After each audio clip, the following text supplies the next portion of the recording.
Isaiah in Korea. Welcome. How are you, sir? How are you doing? Yeah, very well, thank you. I'm so sorry if that wasn't a gag, that first call. That's a very unfortunate call. Isn't that weird? It's a strange call when people call in to say, "Hey, I know what you think better than you do," and it's really just like a pronouncement of how confident they are in their beliefs, which is the wrong way to go about it. Don't just call in with confidence. But so, what do you got going on, Isaiah?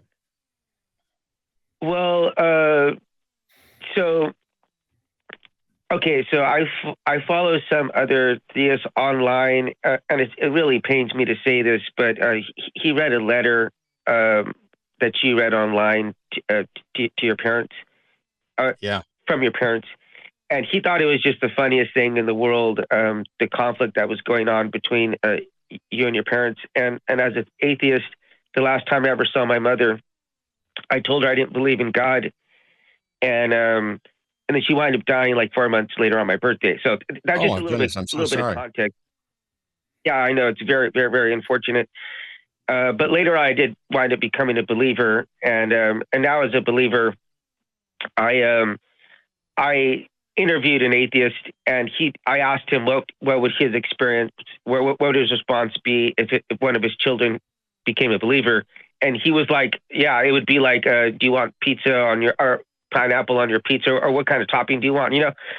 So I want to say one thing, that there's been a lot of things that's caused me cognitive dissonance as a believer, but I have to say this is the number one thing, that if I have a religion that would separate the love of a parent, like that's really harsh for me. So I'm wondering if you have any experience for people either side who have parents, if you have any advice, their parents who have children who just believe whatever it is they believe in. I'm sorry, that's a lot. So I want to make sure, because I apologize. There were some distractions, and that's entirely my fault, because I made an announcement and then tried to move on smoothly. So you were a non-theist and now you're a theist, but you have parents who are non-believers and you're having difficulty with that? No, I apologize. I was an atheist, and the last time I saw my mom, I told her that I was an atheist and that I believe in Jesus, and she refused to talk to me. Right? It was like I was visiting from Korea, and it was Christmas, and she didn't even want to acknowledge me. She literally wouldn't even acknowledge me, like I wasn't even there, So I'm saying, as a believer now, my daughter's 5 years old now. She's half Korean. But if she'd become a Satanist or a transgender or anything, there's nothing my daughter could do that wouldn't make me love her anymore or any less. So I'm just, what would be your advice one way or the other? You've already heard me. Sorry if I didn't make that. You've already heard the clip of me reading the birthday card and talking about my difficulty with my parents. We have a lot of people that call in. They'll have difficulty with their parents in many different ways. I'm genuinely sorry that your mom reacted that way. One thing to remember is that religions are something that people take to heart. It gets to the core of who they are, and if they are not equipped to defend their beliefs, if they're in this comfortable place where everybody around them is a believer, they just assume their kids are believers, they know their kids, everything else. And when you come to somebody with something like that, the reaction can be strong and harsh and cause a lot of problems. I would like to think that had your mom lived, there could have been a reconciliation, whether you ever found religion again or not.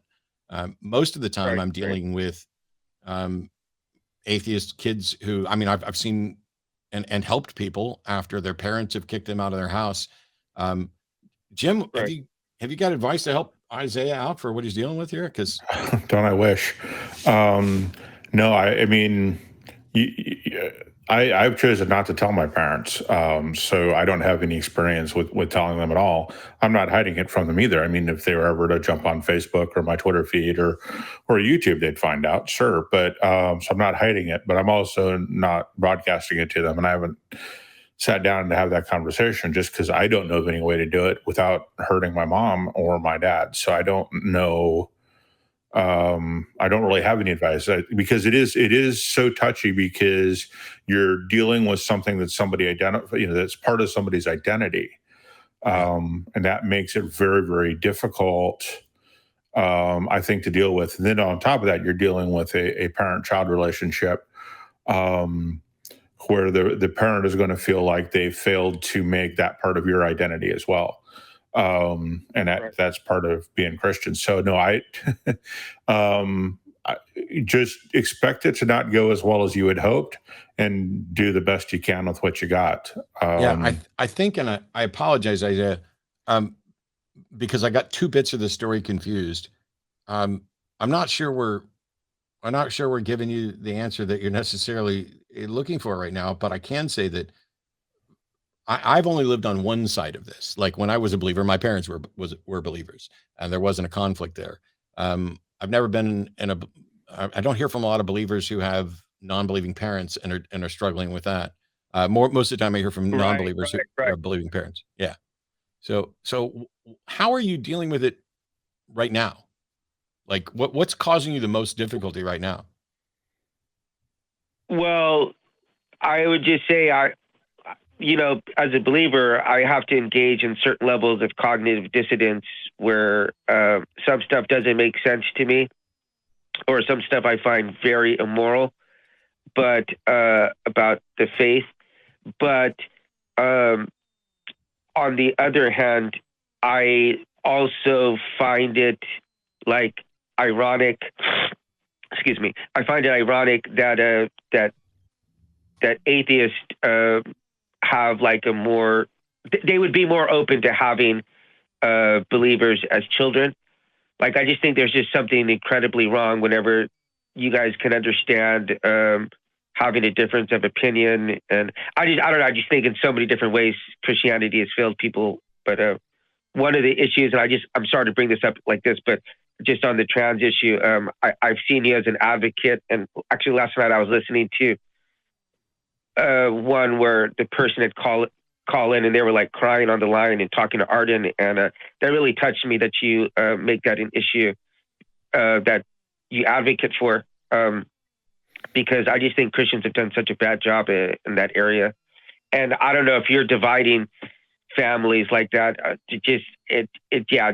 Those things make me just really rethink my faith, Well, there's a lot to rethink. Right. And one of the things, I'm not going to, you called in for one reason. I'm not going to beat you up and try to make you defend what you believe and why, because you said, I'm going to move on to another caller here in just a minute, Isaiah, but you said something where you talked about being aware that you were engaged in cognitive dissonance. And I just want to say, this is not so much a parting shot, but a parting, hey, think about this.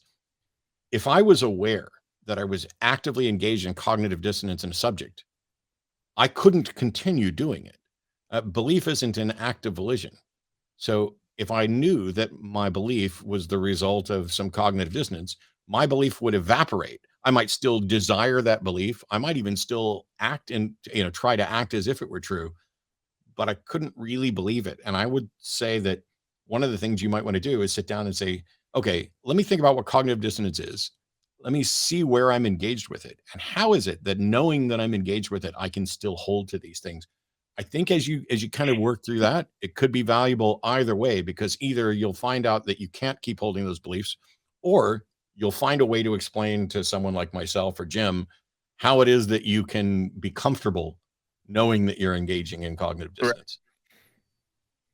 Right. And last thought, I was told that I couldn't continue the talk on that we had from the line because I just happen to have that time off because one of my students canceled. But I will try to make time this week because he had wanted me to share my experience. I had a divine experience, and so I'll try to reserve that for tomorrow or the next day. But anyway, I look forward to it. Thanks so much, Isaiah.